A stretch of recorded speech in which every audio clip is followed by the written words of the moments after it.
नमस्कार, जय हिंद, वंदे मातरम। दोस्तों, कैसे हैं आप सभी लोग। आशा और उम्मीद है आप सभी लोग चुस्त दुरुस्त और मस्त होंगे। दोस्तों, जैसा कि आज है 26 फरवरी, तो 26 फरवरी की जो इम्पोर्टेंट करंट अफेयर्स की क्लास है उसको लेकर आप सभी लोगों के बीच में अंकित कुमार उपस्थित हुआ हूं। तो आइए चलिए स्टार्ट करते हैं आज की ये इम्पोर्टेंट क्लास। तो जिसमें सबसे पहला प्रश्न दिया गया है, एस अब्दुल नज़ीर किस राज्य के नए राज्यपाल बने हैं। तो एस अब्दुल जो नज़ीर हैं वो आंध्र प्रदेश राज्य के राज्यपाल बने हैं। अब आंध्र प्रदेश से संबंधित कुछ इंपॉर्टेंट पॉइंट को देखते हैं। राजधानी की अगर बात किया जाए आंध्र प्रदेश की, तो राजधानी है विशाखापट्टनम। और मुख्यमंत्री की अगर बात किया जाए तो वाई.एस. जगन मोहन रेड्डी यहाँ के मुख्यमंत्री हैं। लोकसभा सीटों की अगर बात किया जाए तो 25 लोकसभा सीटें हैं। राज्यसभा सीटों की अगर बात किया जाए तो 11 राज्यसभा सीटें हैं। विधानसभा सीटें यहाँ पर 75 हैं। आइए चलिए देखते हैं अगला प्रश्न। प्रश्न नंबर देखते हैं 2। प्रश्न नंबर 2 है, सीवेज को साफ करने के लिए बांदीकूट नामक रोबोटिक स्कैवेंजर का उपयोग करने वाला भारत का पहला राज्य कौन सा बना है। तो इसका जो राइट आंसर है वो है केरल। केरल जो है बांदीकूटा नामक रोबोट स्कैवेंजर का उपयोग करने वाला भारत का पहला राज्य बना है। अब देखते हैं केरल से संबंधित कुछ इंपॉर्टेंट पॉइंट को। अगर केरल की बात करें तो केरल की राजधानी है तिरुवनंतपुरम। और अगर इसमें मुख्यमंत्री की बात करें तो केरल के मुख्यमंत्री हैं पिनराई विजयन जी। और केरल का आधिकारिक पक्षी अगर बात करें तो ग्रेट हॉर्नबिल यहाँ का आधिकारिक पक्षी है। केरल की जनसंख्या की बात करें तो 3.46 करोड़ 2018 में यहाँ की जनसंख्या थी। केरल के राज्यपाल की अगर बात करें तो आरिफ मोहम्मद खान यहाँ के राज्यपाल हैं। चलिए आगे देखते हैं प्रश्न नंबर 3। प्रश्न नंबर 3 है, इंटरनेशनल स्पेस स्टेशन में 3 अंतरिक्ष यात्रियों को वापस लाने के लिए किस स्पेस एजेंसी ने सुयोज अंतरिक्षयान लॉन्च किया है। तो सुयोज अंतरिक्षयान जो लॉन्च करने वाला जो देश है वो आपका रूस है, जो कि जिसका स्टेशन का नाम है, इंटरनेशनल स्पेस स्टेशन का नाम है रोसकोसमोस। ये अंतरिक्ष स्टेशन है। आइए चलते हैं देखते हैं प्रश्न नंबर 4।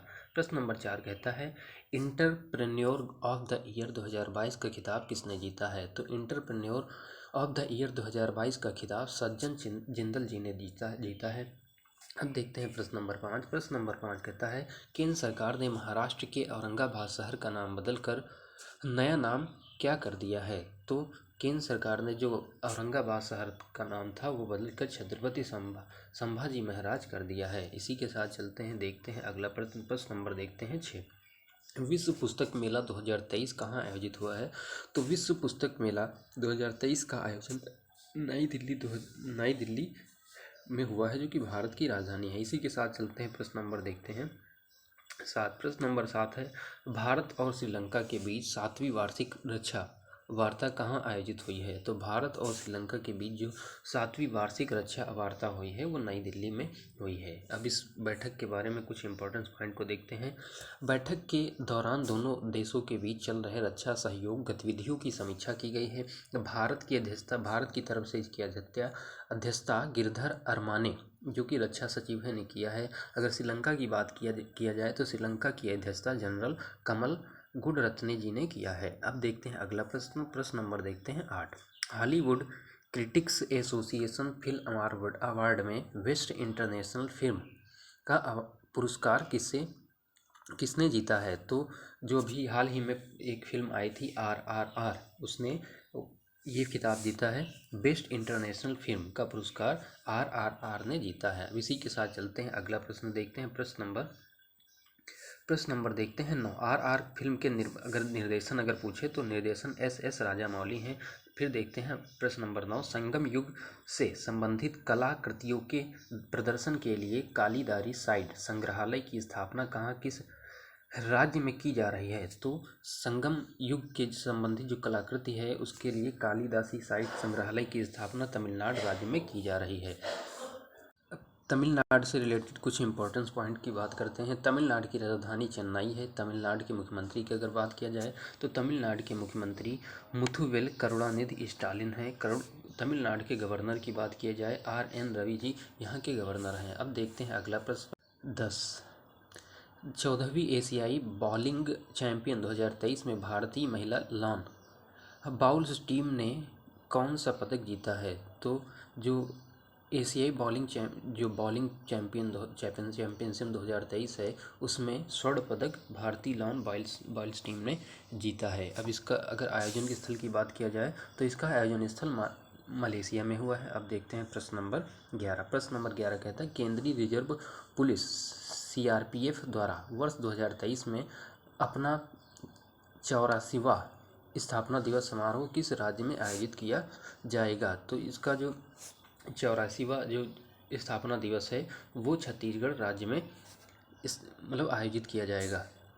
अब इसी के साथ देखते हैं इसकी वर्षगांठ के बारे में और इसके फुल फॉर्म के बारे में। तो जो 83वीं वर्षगांठ का समारोह हुआ था वो जम्मू एंड कश्मीर में हुआ था। अगर CRPF के फुल फॉर्म की बात किया जाए तो सेंट्रल रिजर्व पुलिस फोर्स इसका फुल फॉर्म है। आइए चलिए देखते हैं इसकी स्थापना के बारे में। तो स्थापना इसकी हुई थी 27 जुलाई 1945 में। मुख्यालय की अगर बात किया जाए तो नई दिल्ली में इसका मुख्यालय है। अगर महानिदेशक CRPF के महानिदेशक की बात किया जाए तो सुजाय लाल थाउसेन को अतिरिक्त कार्यभार दिया गया है महानिदेशक का। अगर महानिरीक्षक की बात किया जाए तो PS रानी पसे इसके महानिरीक्षक हैं। अगला प्रश्न है भारत ने तेल और गैस क्षेत्र पर किस देश के साथ समझौता ज्ञापन पर हस्ताक्षर किया है? तो भारत ने तेल और गैस क्षेत्र पर जो हस्ताक्षर किया है वो ज्ञापन पर हस्ताक्षर किया है वो गुयाना देश के साथ किया है। तो इसका जो राइट आंसर हो गया वो हो गया गुयाना। अगला प्रश्न है प्रश्न नंबर 13। प्रश्न नंबर 13 कहता है प्रधानमंत्री नरेंद्र मोदी ने बरिसु कन्नड़ दिमावा सांस्कृतिक उत्सव का उद्घाटन कहाँ किया गया है? तो इसका जो राइट आंसर है वो नई दिल्ली में इसका उद्घाटन किया गया है। किसका उद्घाटन किया गया? बरिसु कन्नड़ दिमावा सांस्कृतिक उत्सव का उद्घाटन नई दिल्ली में किया गया है। अब इसी के साथ चलते हैं अगला प्रश्न देखते हैं। अगला प्रश्न देखने से पहले इसके कुछ इंपॉर्टेंट पॉइंट को देखते हैं। यह उत्सव कर्नाटक की संस्कृति परंपराओं और इतिहास को प्रदर्शित करने के लिए आयोजित किया गया है। 14वां प्रश्न देखते हैं। संयुक्त राष्ट्र UN ने रूस को कितने साल बाद यूक्रेन छोड़ने के लिए प्रस्ताव को मंजूरी दी है? तो संयुक्त राष्ट्र जो UN है रूस को 1 साल बाद यूक्रेन छोड़ने की प्रस्ताव की मंजूरी दी है। इसके इम्पोर्टेंस पॉइंट की अगर बात किया जाए तो UN का अर्थ है यूनाइटेड नेशन। इसकी स्थापना हुई थी 24 अक्टूबर 1945 की। अगर इसके मुख्यालय की बात किया जाए तो इसका मुख्यालय न्यूयॉर्क USA में है। सदस्य देश इसके 193 है। इसकी अगर अध्यक्ष की बात की जाए तो एंटोनियो गुटेरस इसके अध्यक्ष हैं। यूएनओ से संबंधित मैंने पहले ही एक इम्पॉर्टेंट जो वीडियो थी वो अपलोड कर चुका हूं। अगर आप लोगों को और यूएनओ से संबंधित कुछ जानकारियाँ चाहिए तो आप वो इस वीडियो को देख सकते हैं। अगला प्रश्न है प्रश्न नंबर 15। किस देश ने डेंगू को बढ़ते प्रकोप के कारण स्वास्थ्य आपातकाल की घोषणा की है? तो डेंगू के कारण जो प्रकोप बढ़ रहा है उसके लिए स्वास्थ्य आपातकाल की घोषणा जो है वो पेरू देश ने किया है। अगर पेरू की बात किया जाए तो पेरू दक्षिणी अमेरिकी महाद्वीप में स्थित है। पेरू की राजधानी की अगर बात किया जाए तो पेरू की राजधानी लीमा है। पेरू की करेंसी की बात करें तो पेरू सोल वहाँ की करेंसी है। प्रधानमंत्री बेट्सी चावेज जी हैं। राष्ट्रपति की अगर बात किया जाए तो डीना बोलुवा वहाँ के राष्ट्रपति हैं। अगला प्रश्न ही अब देखते हैं इसके कुछ क्विक रिवीजन। जो अभी हम लोगों ने प्रश्न देखे हैं उन्हीं से संबंधित कुछ वन लाइनर देखते हैं।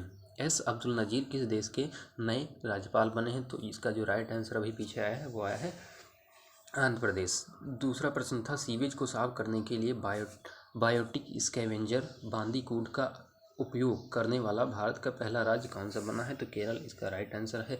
अगला प्रश्न जो आया था 3 नंबर प्रश्न था इंटरनेशनल स्पेस स्टेशन में फंसे 3 अंतरिक्ष यात्रियों को वापस लाने के लिए किस स्पेस एजेंसी ने सुयोज अंतरिक्षयान लॉन्च किया है? तो जो स्पेस एजेंसी है वो रोसकोसमस जो कि रूस की है उसने सुयोज अंतरिक्षयान लॉन्च किया है। अगला प्रश्न जो था एंटरप्रेन्योर ऑफ द ईयर 2022 का खिताब किसने जीता है? तो सज्जन जिंदल जी ने यह खिताब एंटरप्रेन्योर ऑफ द ईयर का खिताब जीता है। केंद्र सरकार ने महाराष्ट्र के औरंगाबाद शहर का नाम बदलकर नया नाम क्या कर दिया है? तो केंद्र सरकार ने महाराष्ट्र का जो औरंगाबाद शहर है उसका नाम बदलकर छत्रपति शिवाजी महाराज कर दिया है।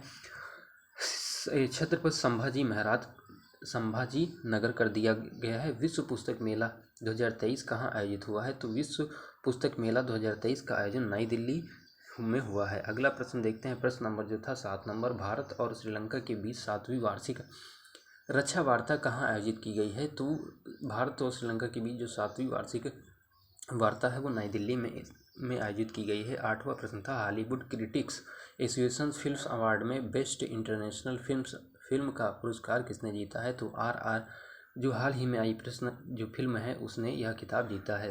अगला प्रश्न जो 9 नंबर था, संगम युग से संबंधित कलाकृतियों के प्रदर्शन के लिए काली कीलांदी साइट संग्रहालय की स्थापना कहाँ किस राज्य में की जा रही है? तो तमिलनाडु राज्य में की जा रही है। अगला प्रश्न जो 10 नंबर था, 14वीं एशियाई बॉलिंग चैंपियनशिप 2023 में भारतीय महिलाओं लॉन बाउल्स टीम ने कौन सा पदक जीता है? तो स्वर्ण पदक जीता है। अगला प्रश्न 11 नंबर, केंद्रीय रिजर्व बैंक पुलिस बल CRPF द्वारा वर्ष 2023 में अपना 84वां स्थापना दिवस समारोह किस राज्य में आयोजित किया जाएगा? तो छत्तीसगढ़ राज्य में आयोजित किया जाएगा। अगला प्रश्न जो प्रश्न नंबर 12 है, भारत में तेल और गैस क्षेत्र पर किस देश के साथ समझौता ज्ञापन पर हस्ताक्षर किए हुए हैं? तो गुयाना देश के साथ हस्ताक्षर किए हुए हैं। अगला प्रश्न जो प्रश्न नंबर था 13 नंबर प्रश्न था, भारत प्रधानमंत्री नरेंद्र मोदी ने बरिसु कन्नड़ दिमावा सांस्कृतिक उत्सव का सम्मेलन का उद्घाटन कहाँ किया है? तो नई दिल्ली में इसका उद्घाटन किया गया है। अगला प्रश्न जो 14 नंबर था,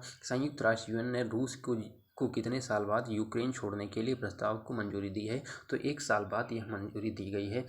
15 नंबर जो प्रश्न था, किस देश ने डेंगू के बढ़ते प्रकोप के कारण स्वास्थ्य आपातकाल की घोषणा की है? तो पेरू देश ने जो स्वास्थ्य आपातकाल की घोषणा की है डेंगू के कारण। इसी के साथ आज की क्लास समाप्त होती है। आप लोगों को यह क्लास कैसी लगी कमेंट सेक्शन में कमेंट करके ज़रूर बताइएगा, और जो भी भाई बहन चैनल पर नए हैं वो चैनल को सब्सक्राइब कर लें, लाइक करें, कमेंट करें। धन्यवाद।